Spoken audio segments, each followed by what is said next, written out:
కి స్వాగతం. గారు ఒక ఉద్యమ సారథిగా ఈ మాదక ద్రవ్యాలకు వ్యతిరేకంగా, గంజాకి వ్యతిరేకంగా ప్రాణాలు కోల్పోయినాడు.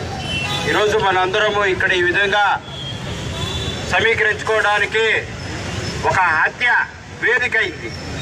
ఈరోజు ఎంతో దిగ్భ్రాంతి చెందాల్సిన అంశం. ఈరోజు వాళ్ళ కన్న బిడ్డలను కోల్పోయి బిడ్డల ముందే తండ్రిని హత్య చేయడం ఎంత ఘోరమో.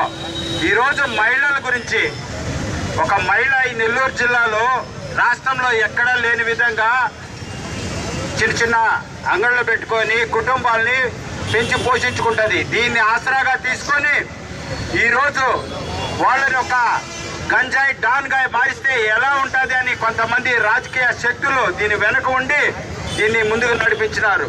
సినిమాలో రామ్ గోపాల్ వర్మ సినిమాకు కూడా అందని వ్యవహారం ఇది. కాబట్టి ఆ విధంగా ఈరోజు ఒక మహిళను గంజాయి డాన్గా మార్చిన ఖ్యాతి కూడా దీని వెనక రాజకీయ నాయకులకే ఉంది. ఈరోజు ఆమెని ఏ పార్టీ సంబంధించింది అని అంటే గత ప్రభుత్వంలో సంబంధించిన రాజకీయ నాయకులు, ఇప్పుడు నాయకులు ఏమంటున్నారంటే మీ పార్టీ నాయకులు కావాలంటే ఫోటోలు చూడండి అని పబ్లిక్ గా ఈరోజు పేపర్లకు ఇచ్చారు.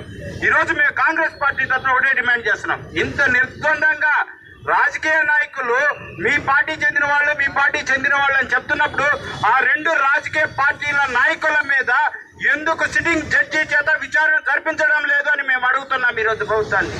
ఈరోజు గంజాయి రహిత రాష్ట్రంగా ఆంధ్రప్రదేశ్ మారుస్తామని చెప్పిన చంద్రబాబు నాయుడు గారు ఈరోజు విశాఖపట్నం ఒరిస్సా నుంచి నెల్లూరు జిల్లా వరకు వచ్చిందంటే ఎన్ని చెక్ పోస్టులు దాటి వస్తున్నాయి, ఎంతమంది పోలీస్ ఆఫీసర్లను దాటి వస్తున్నాయి. ఈ తమిళనాడులోకి ఎంటర్ అయ్యే ముందు నెల్లూరు జిల్లాలో పట్టుకోవాల్సిన అగత్యం ఎందుకు వచ్చింది? ఎందుకంటే ఎవరు కూడా వీటి గురించి పట్టించుకోరు. దీని మీద కఠినమైన చట్టాలు లేవు. వాళ్ళు ఎక్సైజ్ వాళ్ళు కానీ పోలీస్ ఆఫీసర్లు మాకెందుకులే తలకాయ నొప్పి అని చెప్పేసి ఎక్కడికక్కడ వదిలేస్తున్నారు.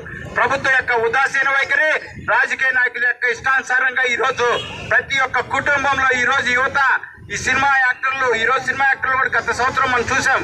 కాబట్టి ఈ రోజంతా దాని బారిన పడ్డారు. వాళ్ళందరూ కూడా రీహాబిలిటేషన్ క్యాంపులు ఏర్పాటు చేయాలి, కఠినమైన చట్టాలు చేయాలి. దీనికి సంబంధించిన ఎవరైతే బాధ్యులు కాలేజీల్లో ఈరోజు సిపిఎం నాయకులు చెప్పి ఉన్నారు. ఈరోజు దాని యొక్క కాలేజీల్లో, మెడికల్ కాలేజీల్లో, ఇంజనీరింగ్ కాలేజీల్లో, డిగ్రీ కాలేజీల్లో పెనుభూతంలాగా వ్యాపించింది. దీనికి కారకులైన వారిని పట్టుకోవాలి. వారందరికీ కూడా రీహాబిలిటేషన్, వాళ్ళందరికీ కూడా ట్రీట్మెంట్ ఇవ్వాలి. ఈ విధంగా ఈ సమాజాన్ని, యువతను కాపాడుకోవాల్సిన బాధ్యత ప్రతి యువత మీద, ప్రతి కుటుంబం మీద, ప్రతి మనిషి మీద ఉంది. దీనికి ఈ యొక్క కార్యక్రమాన్ని వామపక్ష పార్టీలు, అనేకమైన మిత్రపక్షాలు, కాంగ్రెస్ పార్టీ అందరూ కూడా కలిసి సమిష్టిగా ఈ ఉద్యమాన్ని ముందుకు తీసుకుపోయినందుకు అందరికీ, ప్రజలందరికీ కూడా ధన్యవాదాలు. రాబోయే రోజుల్లో ఈ యొక్క కుటుంబాన్ని కాపాడుకునేందుకు, అలాగే ఈ యొక్క ఇలాంటి ఉద్యమాలు చేయడానికి మేమందరం కలిసికట్టుగా ముందుకెళ్తామని సవినయంగా తెలియజేస్తున్నాం. Thank you. ధన్యవాదాలు.